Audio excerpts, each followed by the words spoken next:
Thank you. Larry, you've been called upon several times in the past hour and a half, and I think we will have a lot of answers to provide.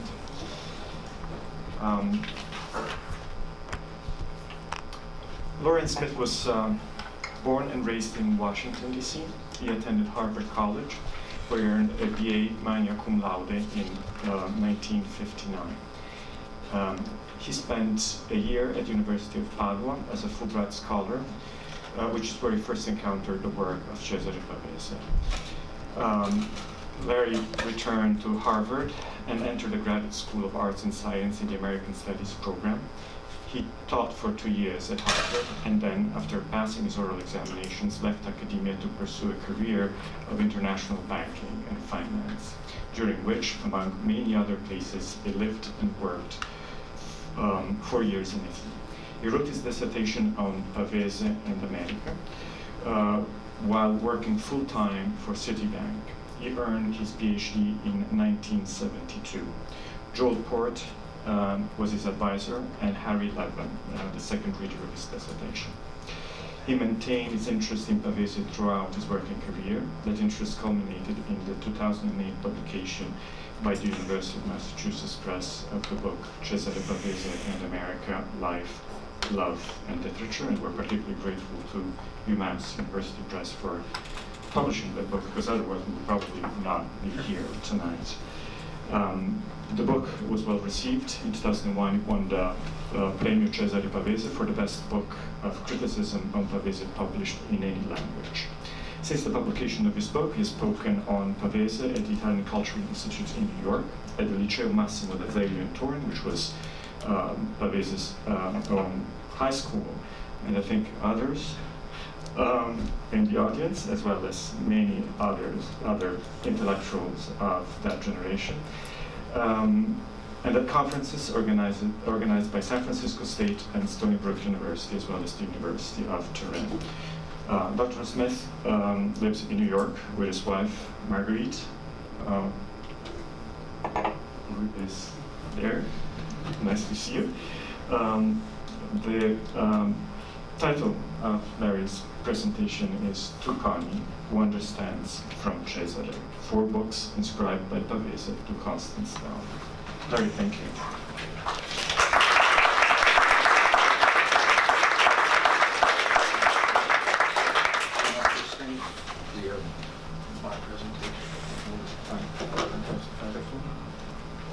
While they're working to get the graphics ready, I want to thank everybody here at the University of Massachusetts, particularly the library people. It was important to me to find a home for what I've just donated here, because it comes from about 55 years of involvement with Pavese. I am not a scholar of Italian literature. I know a lot about Cesare Pavese, and I know a lot about Pavese in America, but I could not analyze Leopardi for you or anyone else. And I'm honored by the people who've come, who are real scholars of Italian literature and not the kind of narrow person I am.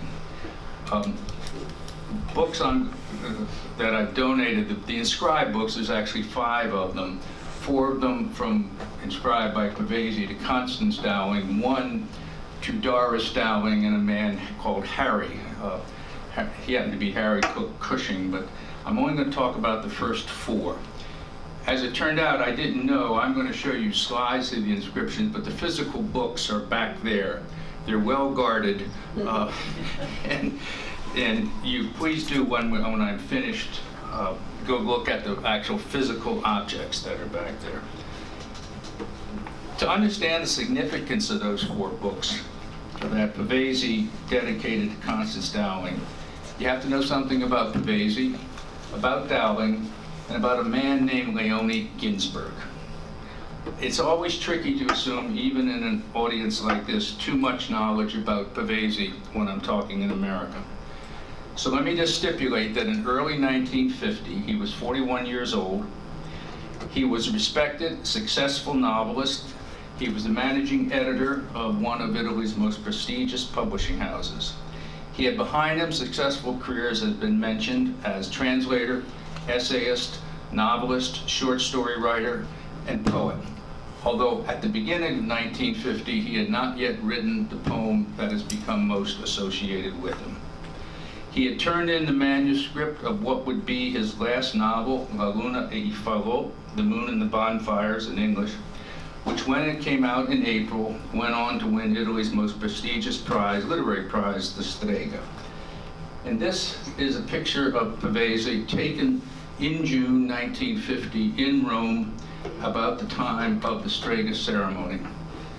And as an aside, I'll say there are not a lot of pictures actually of Pavese, given his importance in mid-20th century Italian culture. And the reason is, as a woman who knew him told me during my research, he thought he was really ugly. He did not like his pictures taken. He would not let an Audi use his pictures for publicity purposes. And if you get into Pavese studies, you come across, if you read biographies or articles, you come across the same 20 or 25 pictures all the time. This one was taken professionally, and he allowed it because of the Strega Prize. It's also relevant for the books I'm going to talk about, his passion for America, which Mark talked about, Jeffrey and Andrea. That passion for American culture, the literature, and the movies led in 1930, as you've heard, for this 21-year-old provincial to turn in a 300-page honors thesis on Walt Whitman. This is quite remarkable if you think about it. This is 1930. This is Italy. This is a man who never took a course in American literature because there were no courses in American literature taught in Italian high schools or universities. One thing that has not been mentioned here, but is relevant for these books, is to know that Pavese had a relationship, a history of terrible relationships with women. Not in the sense of colleagues or friends, but let's say in the romantic, sexual sense. Terrible history. He never married. He did propose 4 times that we know of, and he was rejected by all 4 of the women. The first of whom, by the way, told Pavese to his face when they were breaking up that he had never satisfied her sexually.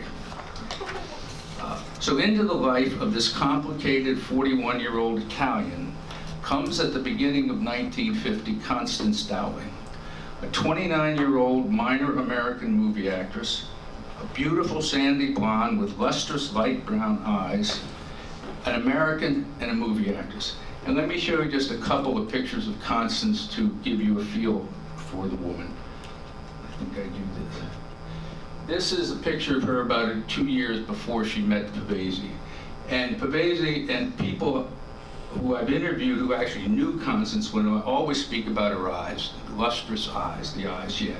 They were not blue, they were light brown. This is her still from a 1946 movie called Black Angel. The MM, she wasn't playing Marilyn Monroe, she was playing Mavis Marlowe, a nightclub singer who gets murdered early in the movie. These are some publicity stills from her Hollywood period. And this again, the eyes, this is a young Richard Egan who then starred in her last movie, 1955, was her last movie, Gog, which was a terrible science fiction dud.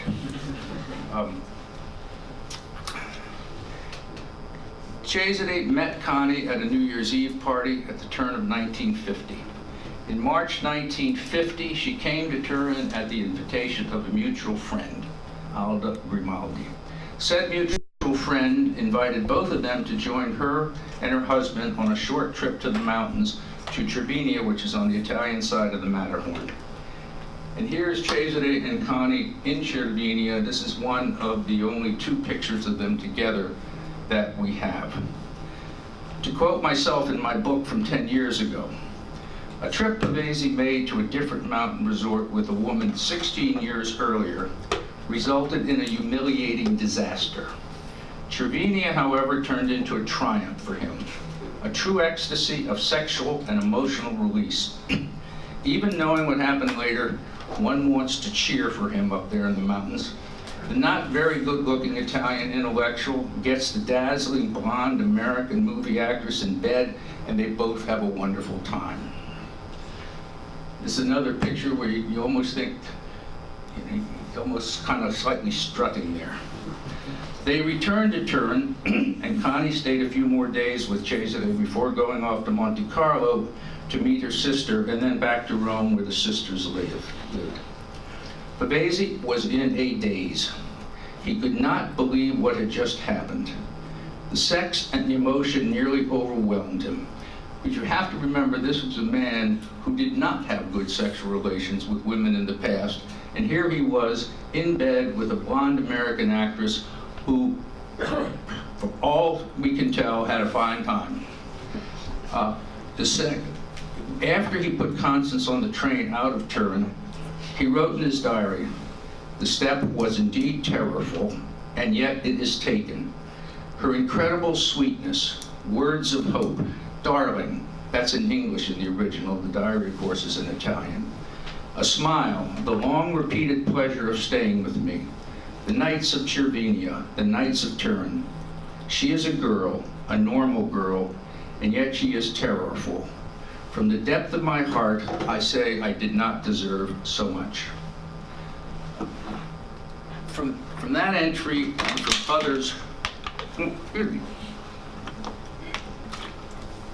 others, around the same time, we know that Pavese was not only in love with Connie, but he was besotted. But he was, alas, besotted with an imaginary Constance Dowling, which makes this a good time to introduce Constance in more detail. Her birth name, I discovered through my research, I have to say to my quiet pleasure, was not Dowling, but Smith. She was born Constance Jean Smith in New York City, 1920. She took her stage name from her mother, Mabel Dowling. She was the oldest of 4 children, 2 girls and 2 boys. She grew up on Manhattan's West Side, north of what is now Lincoln Center. By age 17, she was dancing in a nightclub revue and in the chorus of several Broadway musicals. She moved to Los Angeles, and her big break came in 1944 when Samuel Goldwyn co-starred her opposite Danny Kaye in Kaye's first full-length movie, Up in Arms. Included Dinah Shore and Dana Andrews, and not a shabby cast at all. Even though in that little picture it looks like Constance is together with Dana, she was actually Kaye's love interest in the movie. Unfortunately, she was not very good. In fact, though beautiful, she was always somewhat wooden on the screen. In his review of Up in Arms for the New York Times, Bosley Crowther wrote, "A new girl named Constance Dowling doesn't act, but she improves the atmosphere." She never made another MGM movie. She made one for United Artists, and then she got work in several B films before moving to Italy in 1947 to join her sister Doris, also an actor, who came earlier with a contract to star in the neo-realist movie Riso Amato, Bitter Rice, which came out in 1949. This is the 2 sisters on the set of Bitter Rice. Doris is in costume. For those of you who may remember the movie, it's about put upon rice pickers, rice harvesters in the Po Valley. Constance also found work in Italy. She made 7 films there, all but one forgettable. The exception was mentioned by Andrea Città Dolente, City of Pain in 1949, directed by Mario Bonard. And this is a poster from the publicity for that movie. We know a good bit about Constance Dowling before she met Pavese because of Elia Kazan, the Greek-American director and actor. In his 1988 autobiography, Kazan wrote about the autumn of 1937. "Then it happened in a burst. Her name was Constance Dowling. She's dead, so I can name her." He was 28 and she 17 when they began an 8-year affair that nearly wrecked Kazan's marriage. In fairness to Kazan, and to avoid for him a retrospective Me Too movement, she lied about her age. She said she was 19 when they met at the Belasco Theater, where Kazan was acting in Clifford Odets' Golden Boy and Connie was ushering.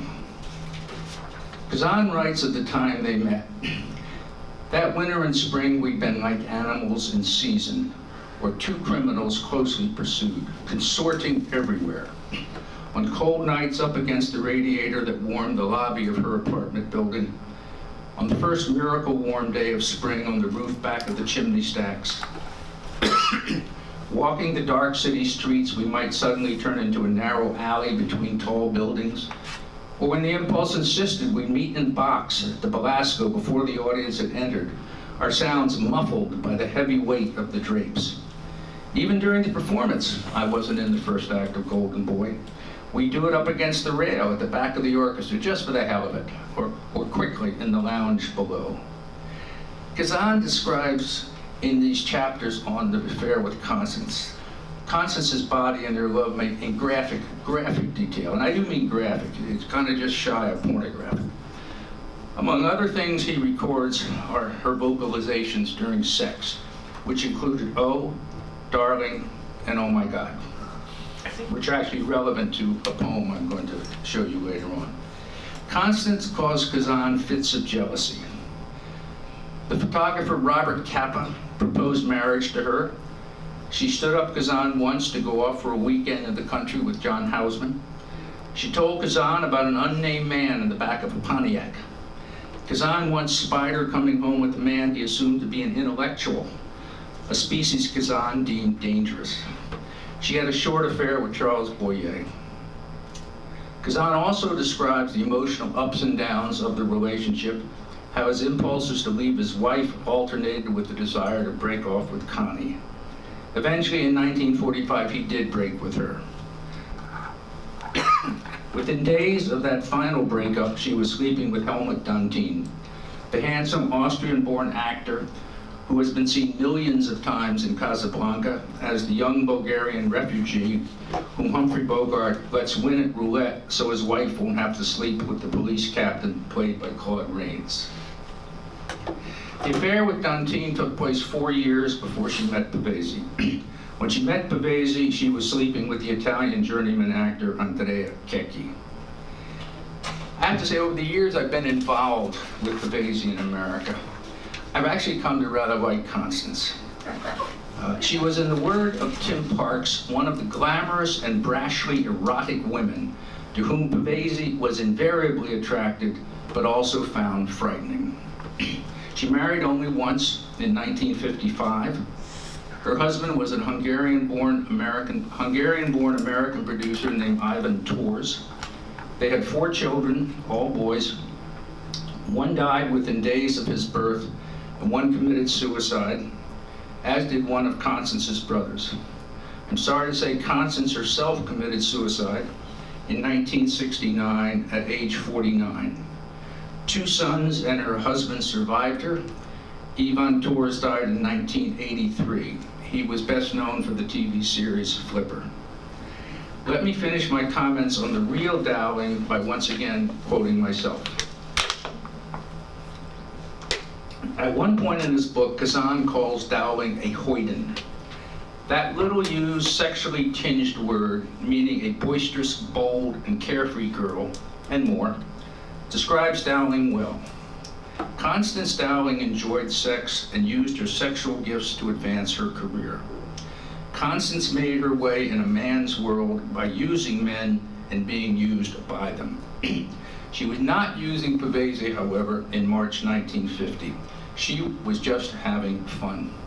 She had no self-interest in sleeping with Pavese, and certainly her expertise made the sex enjoyable for both of them. She was in a mountain resort with a man. In such a situation, she slept with the man, whether it was John Houseman, Elia Kazan, Robert Capa, or Cesare Pavese. Neither she nor Pavese was married. Neither was betraying anyone. She personally had nothing to do with Pavese's history and bears no blame for the symbolic importance Pavese attached to her. She could not know that after she left for America, he wrote in his diary, "Surely in her there is not only her, but all my past life, the unknowing preparation, America, aesthetic discipline, my craft." She is poetry in the most literal sense. For Pavese, the Knights of Germania and the Knights of Turin were momentous, earth-shaking, even, he hoped, life-changing.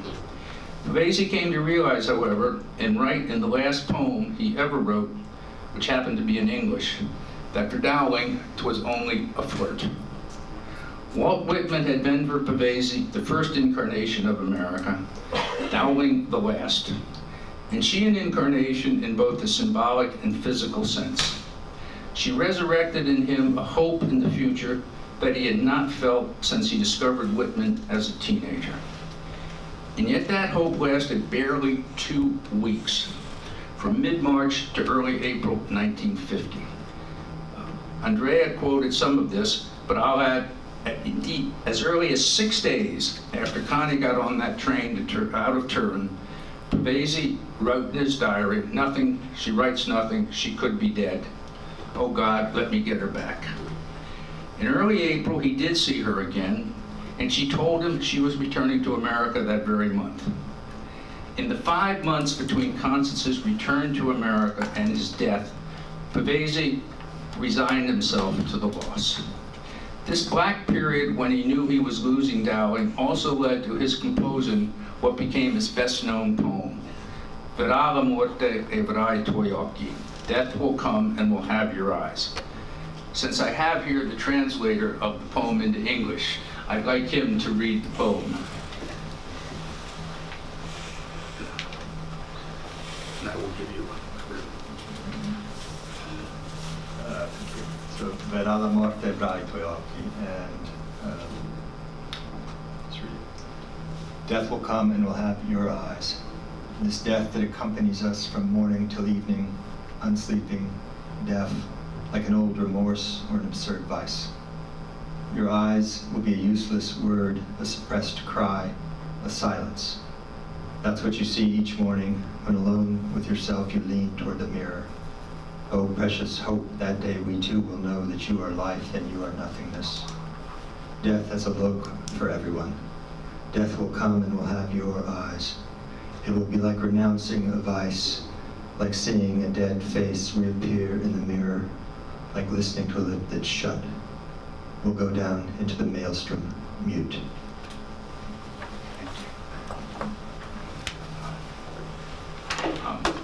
With this background in mind, let us look at 3 of the inscribed books first. Before doing so, I should add that though I purchased these books in 2009, we've known about them and their inscription since around 1992, when Professor Pietro Lunga interviewed Doris Dowling, and Doris showed him 2 of the books with the inscriptions you will see today.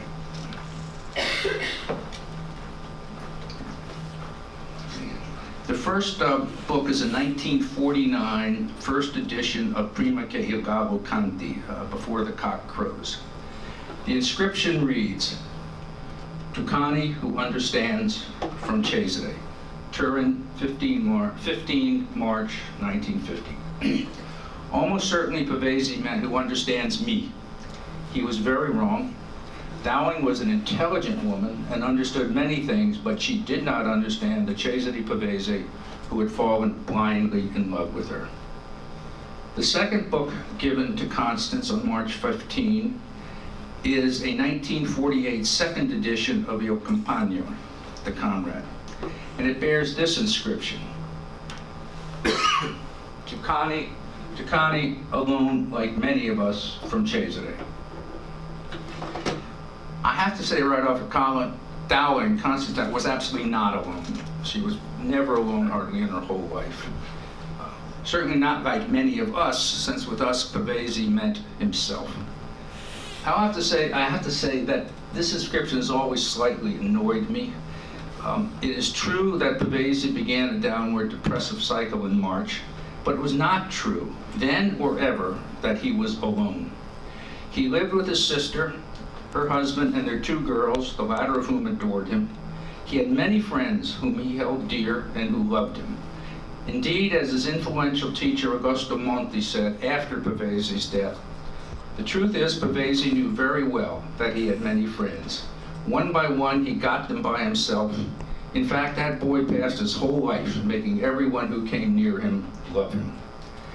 But regardless of what I may think, Pavesi's feelings of aloneness will come up in the very last book we'll look at.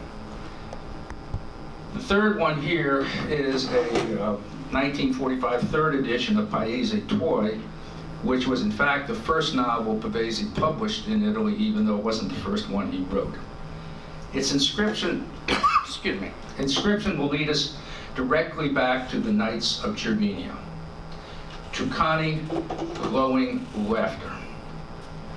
While Pavesi and Dowling were still in Cervinia, he wrote her a poem. It was the first poem he had written in 4 years, and he wrote it in English. He entitled it To Sea from Sea. Glowing laughter comes from the last line. You all can read as well as I can talk, so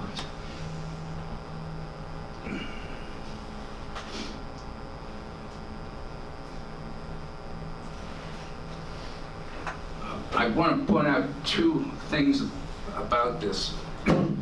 One, first, second, third, fourth ballet of, however you want to pronounce, I think shows kind of a tell that Pavesi wrote this in a foreign language, because he thought bows would rhyme with snows. So in he phonetically saw it as ballet of bows. The other thing is moaning and glowing your little O's. It can't help but take you back to Kazan's description and vocalizations about Dowling when Kazan and Dowling were together. I think with this, excuse me, I think with this we'll leave Pavesi after he had given Constance these 3 books on March 15. He is still aglow with the sex and the surprise of it. She's on a train to Monte Carlo to meet her sister, and we don't know who else. And we have to turn our attention to Leonie Ginsberg, who is not very well known outside of the people who study Pavesi. During the 3 years Pavesi attended the Italian equivalent of senior high school, the Liceo, he formed friendships that lasted his whole life. Many of these friends went on, as Pavesi did, to make major contributions to Italy's cultural life, especially Leonie Ginsberg, Massimo Mila, Norberto Bobbio, Giulio Naudi, Tullio Pinelli. They called themselves the Confraternity. Because of Pavesi's later fame, the Confraternity has often been viewed as his group of friends. But the real intellectual, or as the Italians would say, the moral center of the group was Leonie Ginsberg, a Jew born 1909 in Odessa, then part of Russia. He was by all accounts a prodigy and a remarkable human being. The family left Russia in 1913 and established itself in Turin. The family then lived in Berlin between 1921 and 23. And when they returned, Leonie entered the Liceo Massimo d'Azeglio in the class of 1927, 1 year behind Pavesi. By then, Ginsberg already spoke fluent Russian, German, French, and Italian. Before graduating from the Liceo, he had already translated into Italian Gogol's novella Taras Bulba, and his first published article on Anna Karenina appeared as he was entering the University of Turin in the Faculty of Law. He became a naturalized Italian citizen in 1931, the year he received his laurea.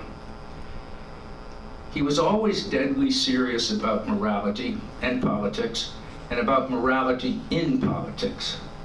He played an active role in the Turin cell of Giustizia e Libertà, which was an anti-fascist movement founded by the then exiled Carlo Rosselli. Under an assumed name, Ginsberg wrote articles for the movement's illegal newspaper and took part in other clandestine activities. In March 1934, he was arrested and spent the next 2 years in prison. His moral compass always pointed true north. As the political philosopher Norberto Bobbio recalled, among our group, Ginsberg stood out not only culturally, but also morally.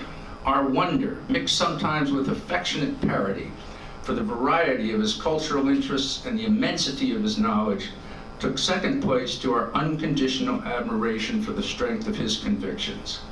By 18, his personality was fully formed. Leone was above all a man of character.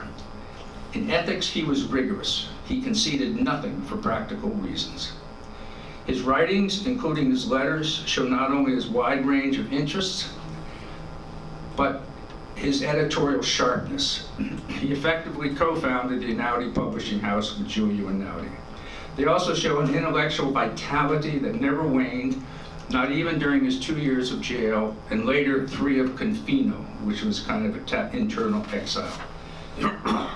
In his essays and reviews, he wrote in a clear, though somewhat formal Italian that gives no evidence he learned it as a second or third language. In 1938, he married the former Natalia Levi, who we in the English-speaking world know better as Natalia Ginsburg, a better-known writer, in fact, than her husband. This is Leone and Natalia not long after they were married.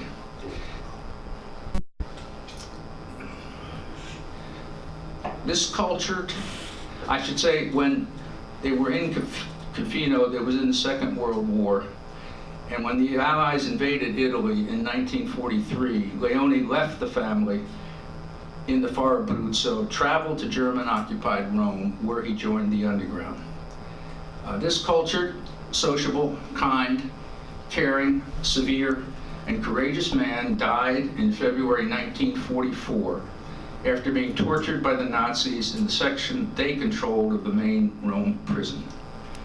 So strongly did Ginsburg influence the people who knew him that Bobbio, writing 20 years after Ginsburg's death and 35 after the confraternity period, could say, his convictions became in my mature years a yardstick for measuring good and evil, the voice of conscience. What would Leone have said? What would Leone have done? Thus, while Ginsburg measured himself by his own standards, many of his friends measured themselves against him. Pavese was one such friend, and in measuring himself against Ginsburg, he generally found himself wanting. As I just mentioned, Ginsburg died under torture in February 1944. At that time, Pavese was sitting out the war in Casale Monferrato, teaching under an assumed name at a Catholic boarding school. When he learned of Ginsburg's death on March 1 of that year, Pavese wrote in his diary, "Do others exist for us? I wish the news were not true, so as not to suffer. I live as in a fog, thinking about it, but always vaguely. It ends up that in this state you develop the habit of always putting off the true pain until tomorrow, and that way you forget and have not suffered." Think a moment about this situation. Pavese never chose sides in the Italian Civil War of 1943-1945. He definitely did not join the puppet regime that Mussolini had established in Salo, but he never joined any of the partisan bands in Piemonte, which was the base of many of the partisan bands. He never committed an act of sabotage. He never even wrote for an underground newspaper. He hid out and taught teenagers. His best friend, the man he looked up to, died under torture. As Bobbio said, Leone was above all a man of character. After Ginsburg's death, he came to represent for Pavese an examination Pavese had failed, an ideal he had not lived up to, a friend he had morally betrayed. Those kinds of feelings generate guilt. And the manner of Ginsburg's death, combined with Pavese's choice of safety during the war, absolutely contributed to the free-floating guilt that characterized Pavese in the 6 years he lived after Ginsburg. With that condensed background in mind, you have some idea of the character of Leone Ginsburg, what he meant to Pavese, you have some idea of Constance Dowling. Let us look at the fourth book. In his lifetime, Pavese translated 17 books from English into Italian. I believe the most significant of them was the second, which was Moby Dick, which came out in 1932. It's a 2-volume book. The whale on the cover was designed by Mario Storani, who was a relatively moderately well-known Italian painter and ceramicist and a member of the confraternity. The first volume of this book bears 2 inscriptions. The second volume has none. The first, rather light-hearted inscription comes from the time of the book's original publication and reflects the gift that it was. I don't know if you can read that. It's Offero gratis a Leonie Ginsberg, 10 June 32, Cesare Pavese. The second inscription has nothing at all lighthearted about it. It is dated 1 April 1950, which is exactly 17 days after Pavese had inscribed the first 3 books that we have looked at. Having heard nothing from Dowling and frantic to see her again, Pavese traveled to Rome on 1 April and arrived that evening. Nothing in his diaries or his letters suggests that before his arrival in Rome, Pavese knew of Dowling's decision to return to America. All he knew was that she had not shown a strong attachment for him while he felt possessed by the woman. I think Pavese wrote the dedication to Constance we were about to look at before seeing her for the first time on that trip.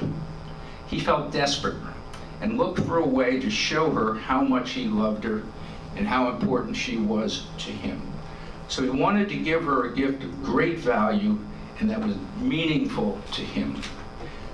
So he gives her the copy of Moby Dick that previously he had given to Leonie Ginsberg, and he adds this inscription. Leonie died, my only friend. Won't you take his place, Connie? Now, if that doesn't want to make you cry, I don't think anything will. Leave aside my objection to the only friend business. This shows a man who was desperately in love, and just plain desperate. And here is how the book looks in total. The dual inscription in the book physically is back there. It's actually for this book that I bought this collection of books in 2009. This inscription is really extraordinary, just extraordinary. You have it's 18 years apart. You have the young and carefree Pavese. You have the middle-aged and obsessed Pavese. I want to close by posing a question. What on earth made Pavese think that an 18-year-old translation of Moby Dick would mean anything to Constance Dowling? I believe the answer is that the book was dear to Pavese, a valuable, almost sacred object because of its connection to Leonie Ginsberg. Therefore, he believed it would be dear and valuable to Connie, for in his eyes, she was a woman who understands and was alone like many of us. How could she not treasure a book with such significance, such symbolic significance, and with such a significant inscription? But once again, Pavese was seeing the woman he wanted to see, the woman he wanted Connie to be. He wanted Connie to be somebody who would really appreciate that. He was not seeing the real Constance Dowling. In fact, none of the books, not even Moby Dick, meant anything to Constance. When she returned to America that month, she gave all 4 to Doris. It was Doris who brought them to America in September 1950, and Doris who kept them till she died in 2004, and her only son, Jonathan Shaw, inherited them. By then, of course, none of it mattered to Pavese. He killed himself in August 1950. Thank you.